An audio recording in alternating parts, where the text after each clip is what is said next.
지난주 월요일에 우리 교회가 극동방송 사랑의 뜰 안에 참여를 했습니다. 녹음을 해서 방송을 보낸 적은 있었는데 생방송으로 참여하기는 처음이었습니다. 사랑의 뜰 안에 우리 선흥교회 방송 섭외가 왔을 때 미약하기 때문에 마음의 감동이 그다지 오지 않는 겁니다. 그래도 연락은 왔으니까 의견은 물어야 되겠다. 이제 전화를 박 집사님께 했는데요. 박 집사님이 이러는 겁니다. 기회가 주어졌으니까 한번 해보도록 해요. 물어는 보았지만 제 자신도 기뻐하지 않았던 대답입니다. 지금 타이밍이 우리 교회가 생방송에 무언가를 한다는 게 여간 부담이 되었습니다.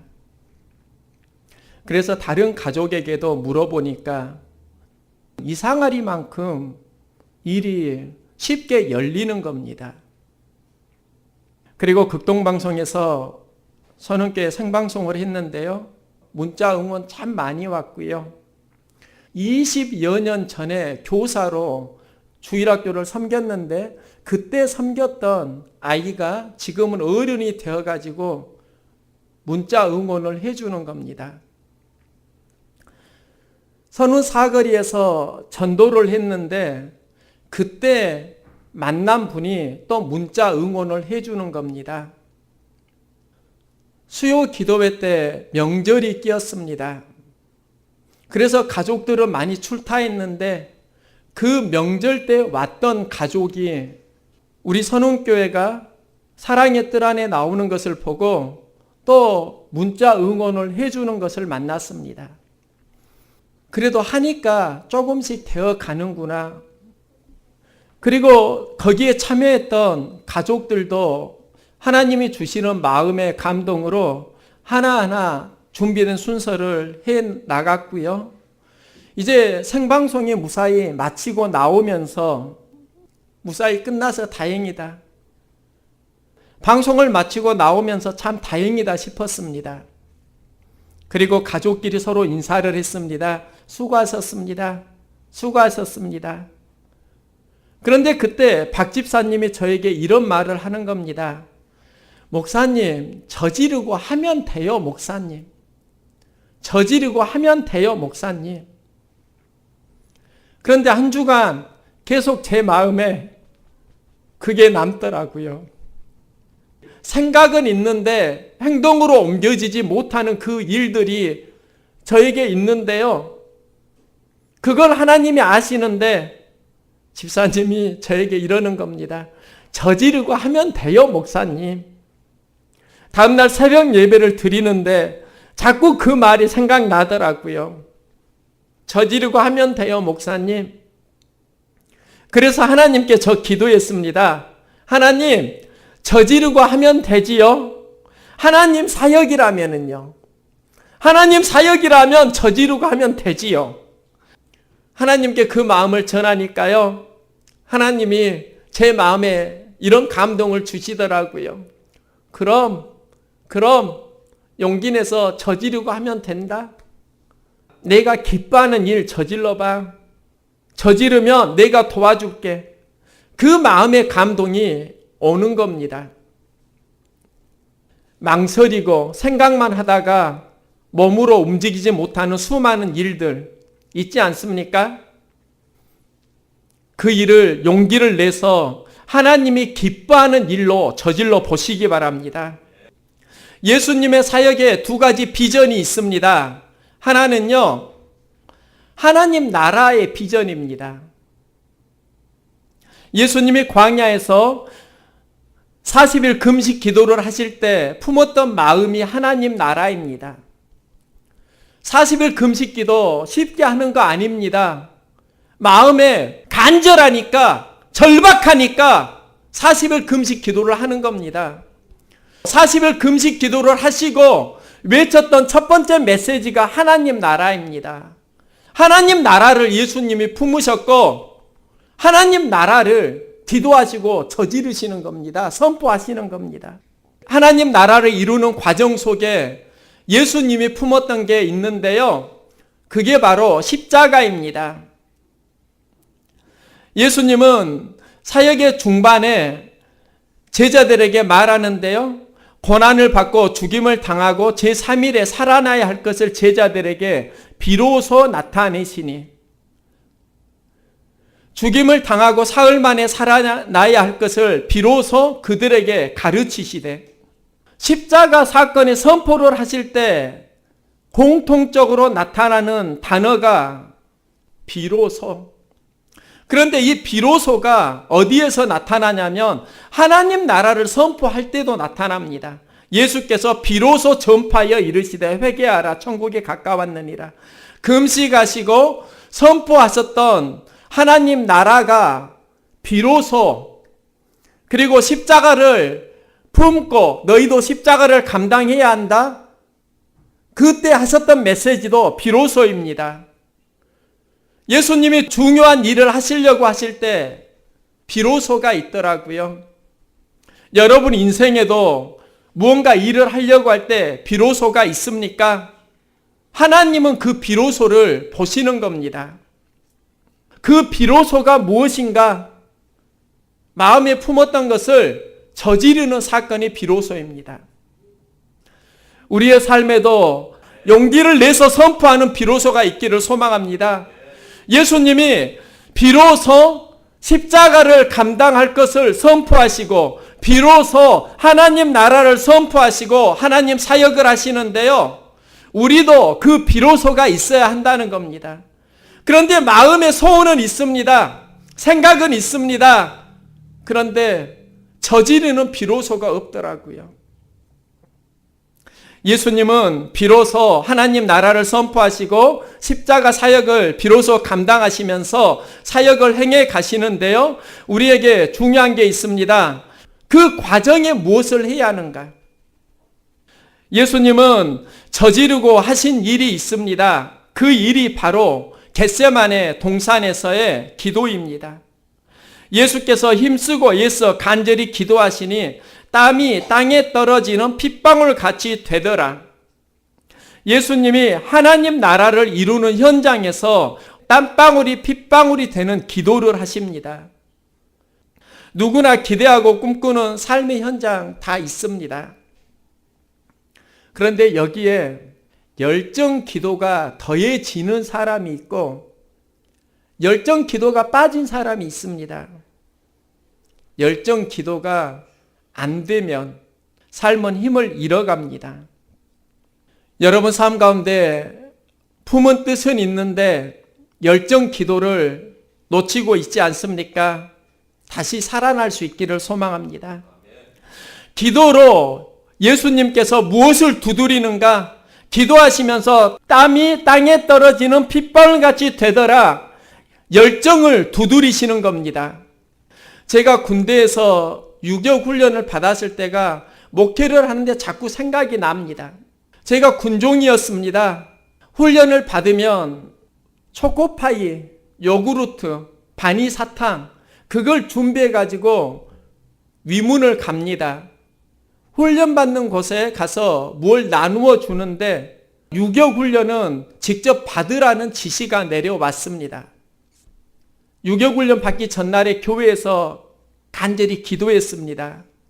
하나님, 훈련 중에 가장 힘든 훈련이 유교 훈련이라고 하는데 저 다른 훈련 안 받다가 갑자기 유교 훈련 받아요. 여기서 낙오하면 어떻게 됩니까? 저 훈련 못 받으면 하나님 망신이에요. 그리고 교회 망신이에요. 연대에서 저 다 보고 있어요. 하나님 도와주세요. 낙오하면 안 돼요. 그 기도가 무슨 기도였는가? 무슨 일을 앞두고 열정 기도를 드렸더라고요. 그리고 열정 기도를 드리니까요. 유교 훈련을 받을 때마다 하나님이 용기를 줍니다. 힘을 줍니다. 그리고 훈련이 끝나니까 연대 연병장에서 중대장이 연대원들 앞에서 이번 유교 훈련 참 수고했다. 그런데 서군종이 제일 잘 받았다. 제가 왜 유교 훈련을 잘 받을 수 있었을까요? 제 마음에 열정 기도가 있었기 때문입니다. 우리가 무슨 일을 하려고 하면 열정 기도를 하고 그 일을 저지를 수 있기를 소망합니다. 그러면 된다고요. 그런데 저지르는 사람이 없고요. 저질러도 열정 기도를 안 합니다. 교회 공동체 안에 저지르고 열정 기도를 진심으로 하는 사람, 그가 있다고 하면은 그를 통해서 생명이 살아날 것입니다. 그 사람이 있을 때 교회 공동체가 강력하게 세워지는 겁니다. 우리가 열정 기도를 할 때 품어야 하는 마음이 있습니다. 이스라엘이 아하수에로 왕 때 위기를 경험합니다. 하만이 유대인을 전부 다 죽이겠다고 계략을 세우는 겁니다. 그 상황 속에서 에스더는 왕 후로 있으면서 이제 자기는 살 수 있다고 생각하는 거지요.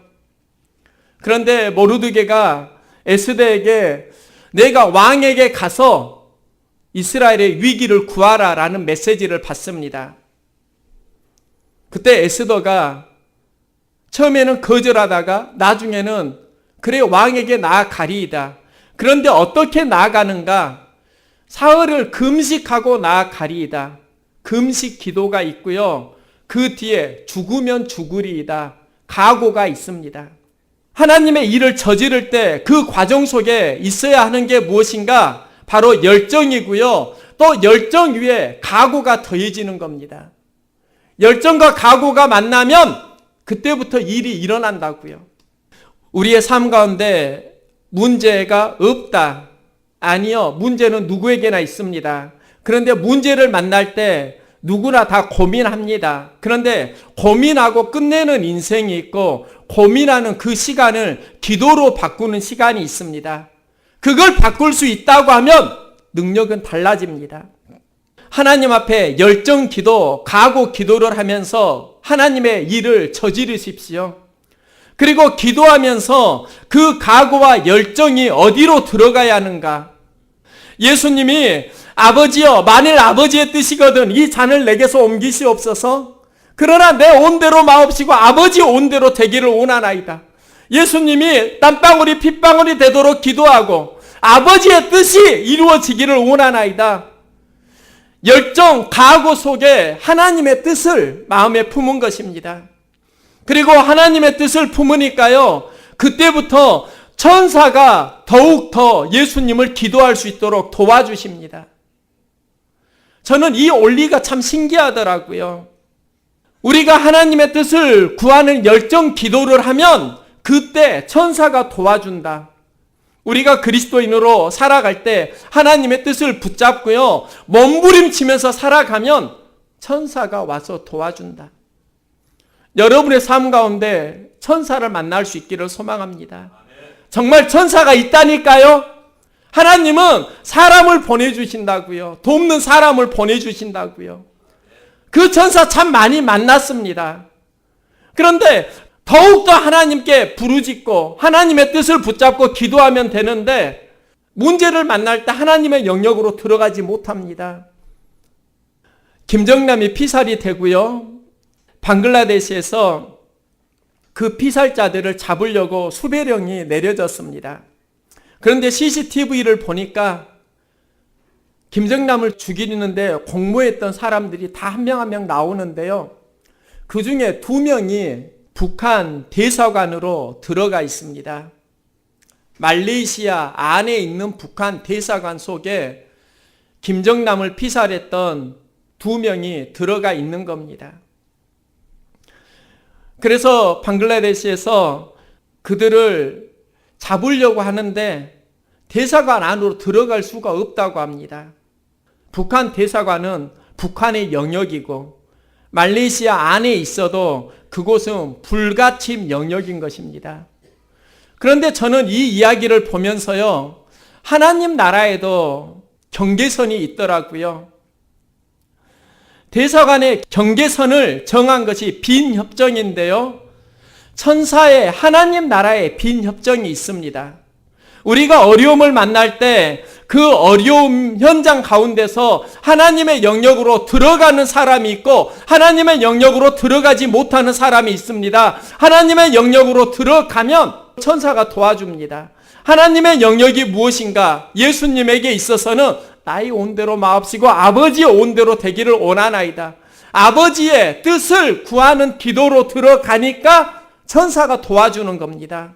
우리도 하나님의 도우심을 받으려면 우리의 생각과 우리의 마음이 하나님의 영역 안에 들어갈 수 있기를 소망합니다. 들어가면 하나님이 도와주십니다. 그런데 하나님의 영역 안에 들어가지 못한다고요. 왜 들어가지 못합니까? 불신의 문제이기도 하지만 자기 습관의 문제이기도 합니다. 그리스도인으로 살면서 진짜 하나님께 들어가려고 하는 그 몸부림을 우리가 얼마나 하고 있는가? 하나님의 영역에 들어가면 도와주는데 하나님의 영역에 들어가는 과정에 맞이하는 게 다윗의 골리앗 전투입니다. 다윗은 목동이고요. 전쟁터에 있는 형들에게 이제 먹을 것을 가져다 주러 아버지 심부름을 갑니다.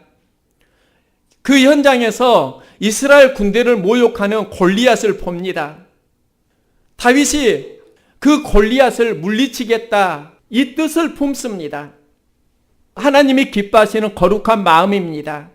그리고 가축을 기르면서 맹수를 쫓아내는데 길렀던 물맷돌의 실력도 있습니다.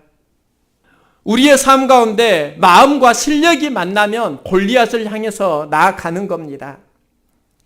그런데요, 골리앗을 향해서 다윗이 나아가려고 하니까 큰 형이 힘을 쭉쭉 뺍니다. 마음을 주눅들게 합니다. 다윗에게 노를 바라고요. 내가 어찌하여 이리 내려왔느냐? 들에 있는 양들을 누구에게 맡겼느냐? 내 교만, 내 마음의 완악함을 내가 아노니 내가 전쟁을 구경하러 왔노라. 골리앗을 향해서 하나님의 이름으로 나가서 싸우려고 하는데 큰형이 힘을 쭉쭉 빼는 겁니다. 삶의 현장에 보니까 그 엘리압이 있더라고요. 여기에 자꾸 반응하다 보면 여기서 힘이 빠져가지고 골리앗 앞에 나아가지도 못하는 겁니다. 그래서 기도합니다. 하나님, 저 엘리압에게 기운 뺏기지 않도록 해주세요. 거기에 마음이 쏠리지 않도록 도와주세요. 솔직히 그런 기도 드립니다. 여러분의 삶에 그런 엘리압이 있지 않습니까? 거기에 힘 빼지 마시고 가야 할 길을 가시기 바랍니다. 엘리압을 극복해서 다윗은 골리앗으로 나아갑니다. 그런데 우리는 골리앗을 상대한다고 생각을 하는데요. 다윗은 하나님을 상대합니다. 너는 칼과 단창을 들고 나에게 나아오거니와 나는 만군의 여호와의 이름으로 너에게 나아간다. 누구를 상대한다는 겁니까? 보이는 것은 골리앗이지만 나의 마음은 하나님을 바라보고 너에게 나아간다. 하나님을 상대하는 겁니다. 하나님을 상대하니까 힘과 용기를 얻습니다.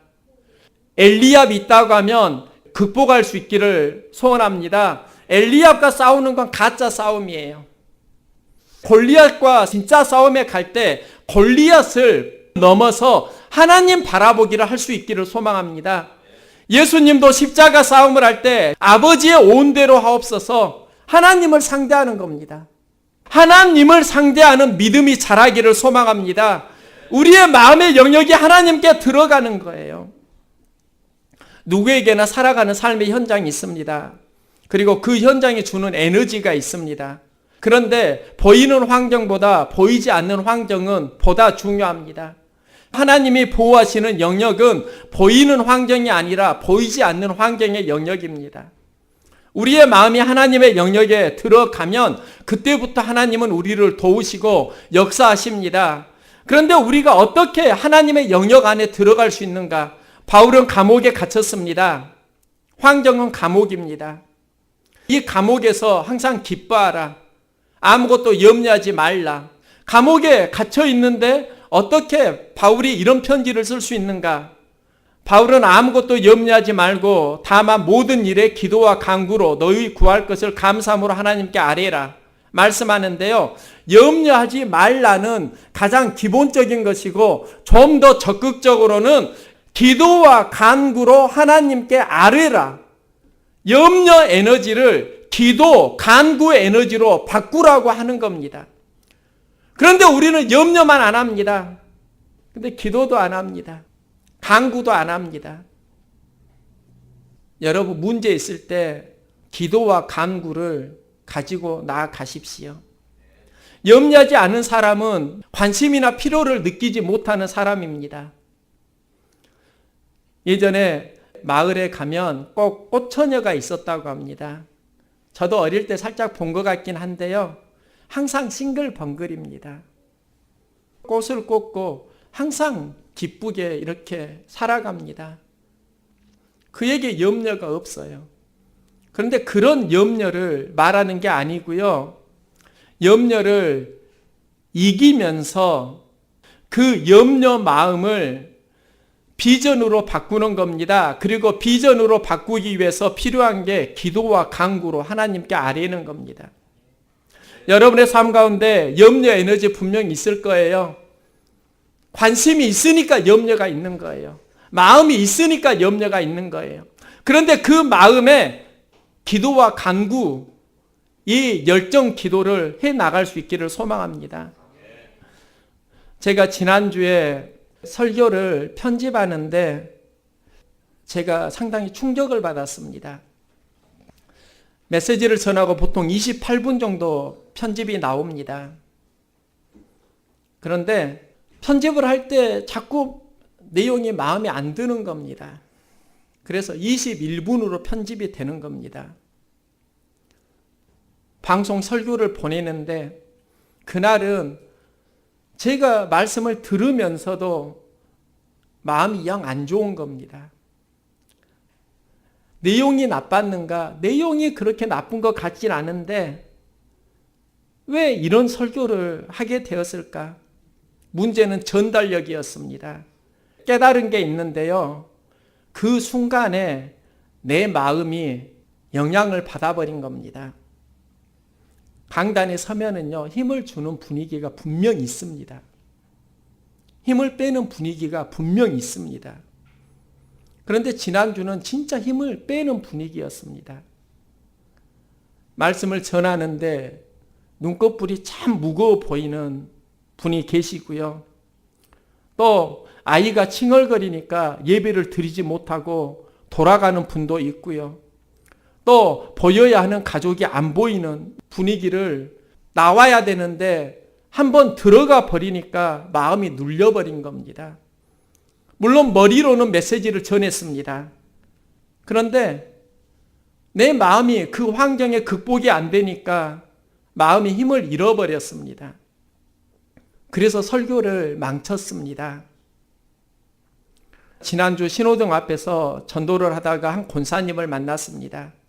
권사님이 저에게 인사하면서 이런 말을 하더라고요. 목사님, 설교 잘 들었어요. 참 좋대요. 네? 저는 라디오 설교를 들은 줄 알았습니다. 그리고 인사 정도로 생각을 했는데요. 그 권사님이 이런 말을 합니다. 섬기는 교회 구역장님이 제 설교를 듣고요. 구역 예배를 드리는데 참 설교 좋다고 한번 들어보라고 했다는 겁니다. 그리고 자기도 들어보고 은혜 받았다. 그 이야기를 저에게 해주는 겁니다. 한 가지 깨달은 게 있습니다. 현장에서 보이는 게 전부 아니다는 겁니다. 보아야 하는 건 그 이상이라는 겁니다. 지금 보이는 수는 많지 않더라도 극동방송에서 듣고 있는 가족이 있더라고요. 인터넷으로 듣는 가족도 있더라고요. 그리고 가장 본질적으로는 하나님이 듣고 계시더라고요. 지금 있는 사람은 저 느낀다고요. 여기에 있는 분들, 내 눈에, 내 시야에 들어오는 분들 제가 다 느낍니다. 그런데 진짜 신앙은요, 보이지 않는 것을 상대하는 것이에요. 하나님을 느끼는가? 그리고 이 메시지가 선포되는 극동방송에서 듣는 청취자까지 내가 느끼고 있는가?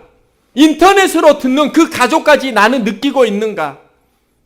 이것까지 느끼는 게 신앙생활인데 보이는 사람만 느끼는 겁니다. 그리고 그 느낌과 그 분위기로만 내 자신이 갇혀 있으니까 환경 속에서 힘이 안 나는 겁니다. 그래서 하나님께 간절히 기도했습니다. 하나님, 보이는 것만 느끼는 그런 믿음 없는 목사 되지 않게 해주세요. 보이지 않아도 존재하는 진실이 있잖아요. 여기에 있는 사람뿐만 아니라 많은 사람들이 있잖아요. 그리고 정중이신 하나님 있잖아요. 이걸 느끼는데 어떻게 마음이 주눅듭니까? 그게 참 안타까웠어요. 이 문제가 저만의 문제일까요? 여러분 신앙의 문제 혹시 아닙니까? 신앙생활을 하면서 하나님을 느끼지 못하고 환경 속에서만 살아가는 나, 이걸 극복할 수 있기를 소망합니다.